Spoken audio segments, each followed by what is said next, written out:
Hola, ¿qué tal? ¿Cómo están? Sean todos bienvenidos al canal del Peso de la Verdad. Mi nombre es Jonathan Vargas, una semana nueva que comienza. Y el día de hoy vamos a refutar a don Ezequiel Navarro por sus incoherencias doctrinales y su ignorancia respecto a la voluntad decretiva y así como del calvinismo. No se preocupen, lo vamos a refutar con argumento y por supuesto no se lo pierdan.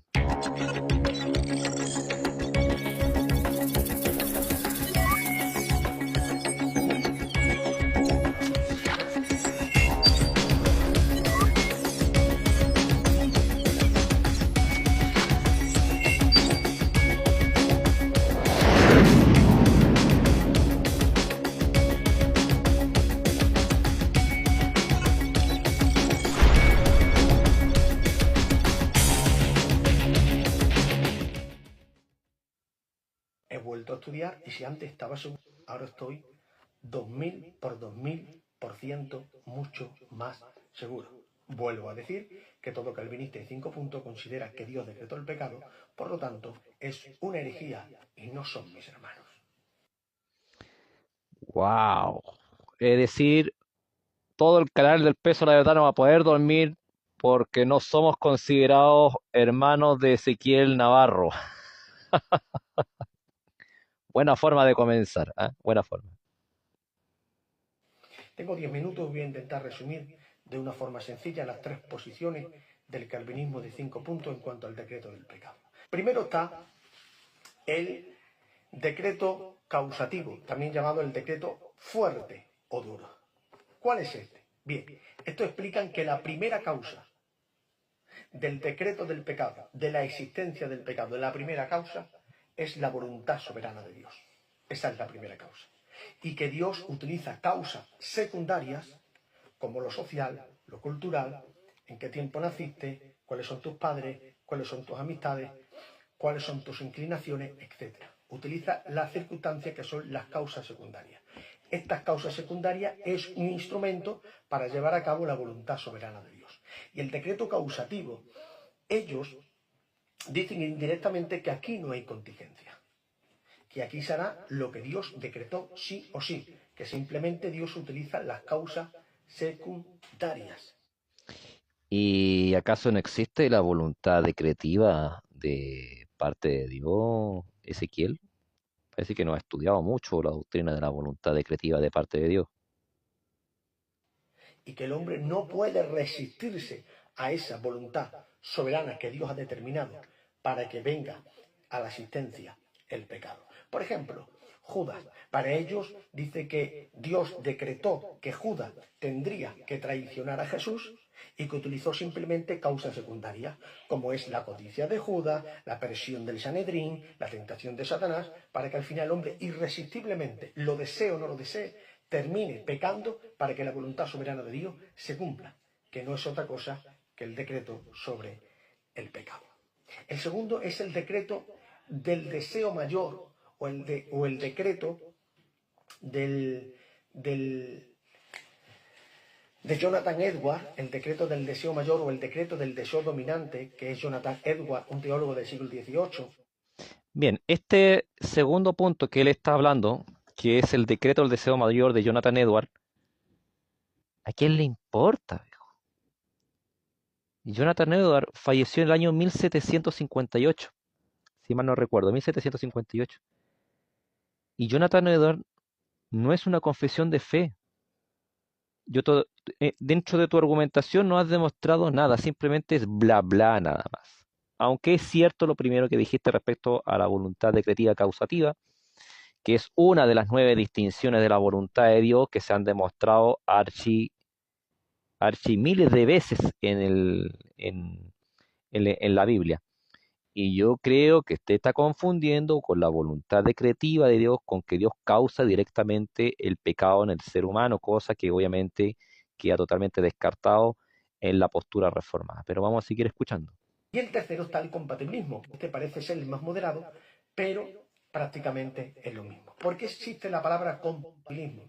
Porque ellos dicen que es compatible la soberanía de su decreto con la libre voluntad del hombre.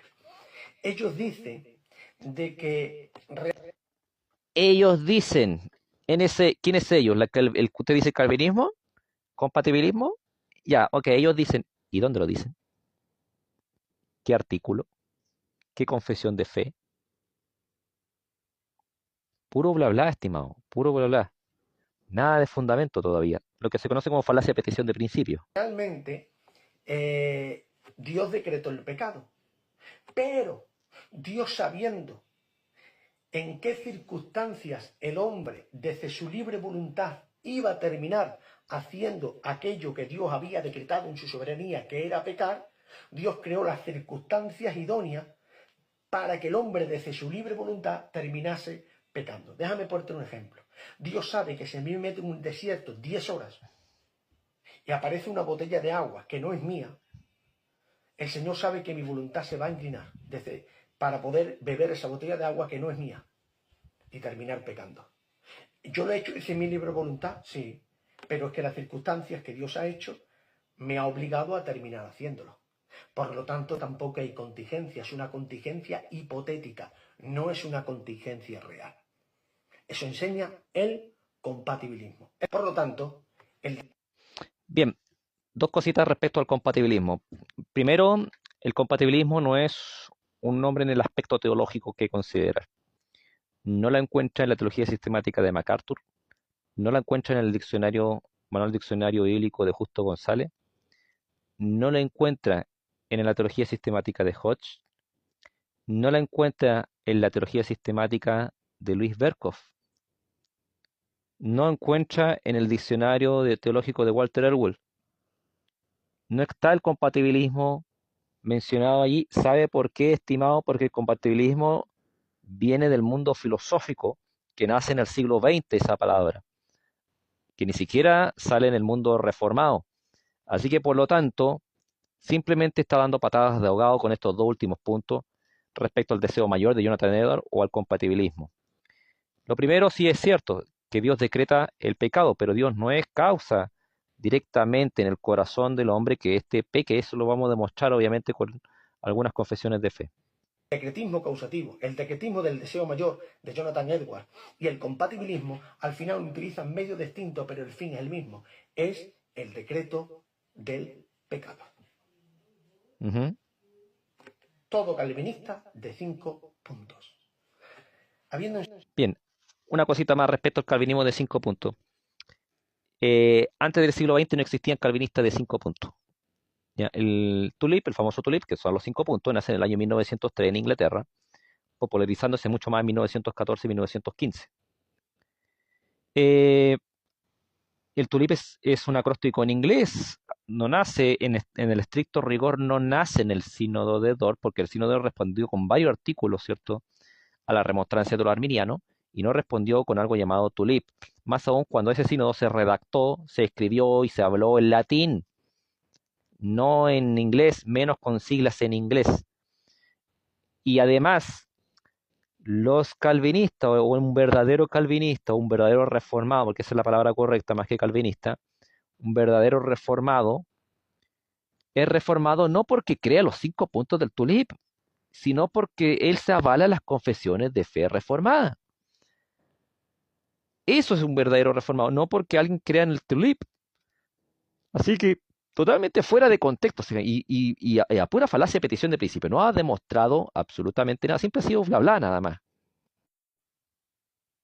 enseñado esto, me gustaría deciros que antes de criticarme, examines lo que te he dicho, busques lo que te he dicho, al 100% asegúrate. Y no te preocupes, Ezequiel, me voy a asegurar al 100% como tú acabas de decir. Gracias por el consejo. Asegúrate al 100%, Claro porque que he sí. hablado con gente que han estudiado el calvinismo y esto lo desconoce. No, pues ¿cómo lo van a desconocer? Pues hombre, si Jonathan Edwards murió en 1758 y eso es el deseo mayor es idea de él, no está en ninguna confesión de fe reformada. Y el compatibilismo nace en la filosofía, en el siglo XX, no está en ningún diccionario teológico que yo por lo menos he visto. Así que por lo tanto, es lógico que si le pregunta a algún calvinista, obviamente se va a desentender de eso porque te lo inventaste tú, es algo nuevo, que no está en las confesiones de fe reformada y que tú lo leíste seguramente en algún librito, te lo agregaste para aquí para reclamar simplemente un blabá que no tiene fundamento. Por lo tanto, por favor, Aseguraros, antes de criticarme, examinarlo. Dicho lo cual, vuelvo y me reafirmo, decir que eso es una herejía y que por lo tanto no son hermanos míos en la fe. Ya, dos cosas. Primero, ¿dónde demostraste que era una herejía? No lo demostraste. No citaste ni siquiera un texto bíblico. Nada. Nada de nada. No lo demostraste. Así que simplemente fue un bla bla barato nada más, por redes sociales. Y lo segundo, ¿qué me importa a mí si tú eres hermano mío o no, viejo? Voy a dormir tranquilo. O sea, estás colocando el sentimiento, estimado. No estás colocando ningún argumento. Eres hijo de Schleiermacher, hijo de la teología liberal, colocando el sentimiento en vez del fundamento. Yo no creo que el calvinismo, yo creo que el calvinismo está mal por este motivo. Nada, viejo, puro bla bla, puro bla bla. Porque si Dios decreta el pecado, entonces el único autor del pecado es Dios. De hecho, ellos nunca reconocen que Dios es autor del pecado, pero... No, ¿sabes por qué? Porque una cosa es decretar, una cosa es la voluntad decretiva de Dios, donde ciertamente está decretado que sucedan pecados. Y otra cosa es que Dios sea autor del pecado o que Dios coloque directamente en el corazón del ser humano la acción pecaminosa, la voluntad de pecar. Y si tú no haces esa diferencia, porque la Reforma lo ha dicho siempre esa diferencia, entonces eres un indocto y te merece un aplauso de todo el canal del peso, la verdad. pero indirectamente sí, ya que dice que es un decreto soberano de Dios. ¿De acuerdo? Y Santiago dice que Dios no puede ser tentado ni puede tentar a nadie. Pero si Dios decreta el pecado, entonces está tentado. Falso, totalmente falso. Tentar no significa decretar. Así que vaya a primaria a aprender qué es lo que significa la comprensión de las palabras. Bien, vamos a presentar refutación de inmediato a esto. Vamos primero al diccionario de la Real Academia Española para ver lo que significa la palabra decretar allí. El diccionario de la Real Academia Española, respecto a la palabra decretar, dice lo siguiente: decisión de un gobernante, ese es Dios, o de una autoridad, ese es Dios también, o de un tribunal, que también puede ser parecido a Dios, o juez, que también es Dios, sobre la materia o negocio en que tengan competencia. Y como Dios es totalmente competente absolutamente en todo, pues Dios decreta. Y tenemos una voluntad decretiva de parte de Dios, que es una decisión de una autoridad en una materia que es competente. Y como Dios es competente absolutamente en todo, por algo es Dios, si no, no sería Dios. ¿Ya? Es decir, tenemos una voluntad decretiva ya antes de entrar a los textos bíblicos. Antes de entrar a los textos bíblicos. Ahora, como tenemos ese fundamento, vamos entonces a demostrar la voluntad decretiva en la Biblia, porque obviamente nos sirve mucho el bla bla que yo pueda dar. Bien, para eso no vamos a perder el tiempo. Vamos a mostrar tres textos bíblicos para mostrar la voluntad decretiva de Dios. Primero vamos a Isaías capítulo 55, verso 11. Dice así la Santa Escritura: así será mi palabra que sale de mi boca. No volverá a mi vacía, sino que hará lo que yo quiero y será prosperada en aquello para que la envíe. Es decir, tenemos una voluntad decretiva de parte de Dios. Dice que no volverá mi palabra a mí vacía, sino hará lo que yo quiero. No consultará al hombre para saber si es posible hacer lo que Dios quiere hacer. No, hará lo que yo quiero. Eso se llama darle autoridad al texto bíblico, estimado. No sé si tú aprendiste eso en tu casa. Qué bueno que lo estés aprendiendo acá en el canal de peso, la verdad. Me alegra eso. Isaías 55:11. Segundo texto bíblico. Isaías 14, verso 27. Porque Jehová de los ejércitos lo ha determinado. ¿Y quién lo impedirá? Y su mano extendida, ¿quién la hará retroceder? Nuevamente tenemos la voluntad decretiva aquí de parte de Dios. Observen esa palabra donde dice determinado.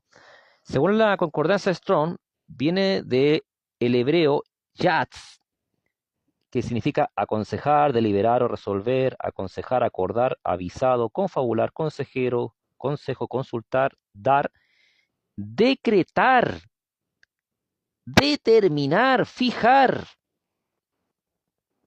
¿No existe la voluntad decretiva entonces? Si el texto bíblico lo está mostrando. Perfecto, entonces. Último texto para demostrar la voluntad decretiva de parte de Dios. Daniel 4:35. Todos los habitantes de la tierra son considerados como nada, y él hace según su voluntad en el ejército del cielo y en los habitantes de la tierra, y no hay quien detenga su mano y le diga qué haces. Por lo tanto, hay una voluntad decretiva de parte de Dios. No hay ningún problema con esto. ¿Ya? Entonces, está claro que hay una voluntad decretiva de parte de Dios reflejada en la Biblia. No sé si eso ha quedado claro o no. Y si no ha quedado claro, entonces lo invito a leer la Biblia. ¿Ya? Si no le cree a lo que otros dicen leyendo la Biblia, tal vez se crea a usted a sí mismo. ¿Ya? Hay que ver ahora si Dios decreta el mal o Dios decreta el pecado de alguna manera. Vamos a ver lo que dice entonces la Biblia en Génesis capítulo 50, verso 20. Vosotros pensasteis, respecto a su hermano, vosotros pensasteis mal contra mí, mas Dios lo encaminó a bien para hacer lo que vemos hoy, para mantener en vida a mucho pueblo. Y esa palabra que está allí, donde dice encaminó, si uno lo revisa en el hebreo, es la palabra hashav, que significa festonear o interpenetrar, dice tejer, fabricar, complotar o tramar. Por lo tanto, toda la acción pecaminosa que hicieron los hermanos respecto a José fue tejida por Dios, fue fabricada por Dios, fue tramada por Dios y lo transforma en un bien para dar vida a mucho pueblo. No tenía que haber hecho eso Dios entonces. ¿Ah? No, estimado. Esto se llama que Dios decretó el pecado, pero en este caso lo decretó para bien, para un bien en común. Y esto es lo que dice la Biblia. No estamos hablando ni siquiera de lo que dicen las confesiones de fe, que lo vamos a ver. Segundo texto bíblico entonces. Jeremías 43, verso 10 dice lo siguiente. Y diles, así ha dicho Jehová de los ejércitos, Dios de Israel. He aquí yo enviaré y tomaré a Nabucodonosor, rey de Babilonia, mi siervo, y pondré su trono sobre estas piedras que he escondido y extendrá su pabellón sobre ellas. Observen lo que dice el texto bíblico. Dios pretende castigar al pueblo de Israel utilizando a Nabucodonosor, rey de Babilonia, rey totalmente pagano, que no conoce a Dios, y Dios lo dice que lo va a utilizar para su justo juicio contra el pueblo de Israel. Y lo llama mi siervo. ¿Y cómo? Si Nabucodonosor en ese momento no le servía a Dios, era politeísta. Y sin embargo el texto lo llama mi siervo. ¿Cómo funciona esto? No tenemos ni la menor idea. Por eso se revela esto que es un misterio, cómo funciona esto respecto al decreto de Dios con respecto a las acciones pecaminosas de los hombres. Pero sin embargo, todo esto estaba tramado, orquestado por Dios para llevar su justo juicio. Y esto se llama, damas y caballeros, se llama Biblia, señor Ezequiel. No sé si usted ha estudiado eso alguna vez en su vida, la Biblia. Vamos al tercer texto, entonces, tercer y cuarto texto. Dice 2 Samuel capítulo 24:1, volvió a encenderse la ira de Jehová contra Israel e incitó a David contra ellos a que dijese, ve, haz un censo de Israel y de Judá. ¿Qué quiere decir esto? Dice que aquí que Jehová mismo incitó a David contra ellos a que dijese, ve y haz un censo. En otras palabras, Dios incitó a pecar a el rey David. Ahora, gracias a Dios que hay más profundidad respecto al texto, porque en Primera de Crónicas, capítulo 21, verso 1, observe lo que dice. Pero Satanás se levantó contra Israel e incitó a David a que hiciese censo de Israel. Por lo tanto, se cumple lo que dice la Reforma Protestante, que Dios decretó, en este caso, que David pecara, en este caso, incitar al pueblo a hacer el censo, ¿ya? Pero no lo causó Dios directamente, lo causó, en este caso, Satanás mismo. Por lo tanto, se confirma que no fue Dios autor directamente de pecado. Por eso aquí hablamos de la voluntad decretiva permisiva, que tiene que ver con un decreto de parte de Dios, con una voluntad decretiva permisiva, no una voluntad decretiva causativa.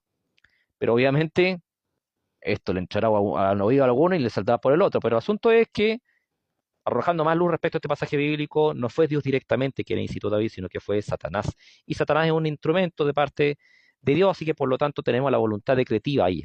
5, 6 y 7. Los incisos 5, 6 y 7 de la Segunda Confesión Helvética en el artículo 8 dicen lo siguiente.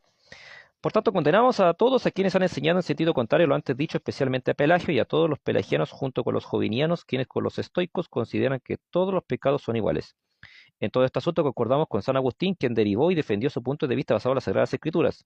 Además, condenamos a Florinio y Basto, y a todos los que hacen a Dios el autor del pecado, contra los cuales escribió Ireneo. Es decir, si bien es cierto, la postura reformada cree, es cierto, que la voluntad decretiva eh, insiste en que Dios no es autor de pecado, lo que dice la confesión de fe. Observen el inciso siguiente de la segunda confesión helvética. Dice, Dios no es autor del pecado y hasta qué punto se puede decir que Dios es el que endurece el corazón.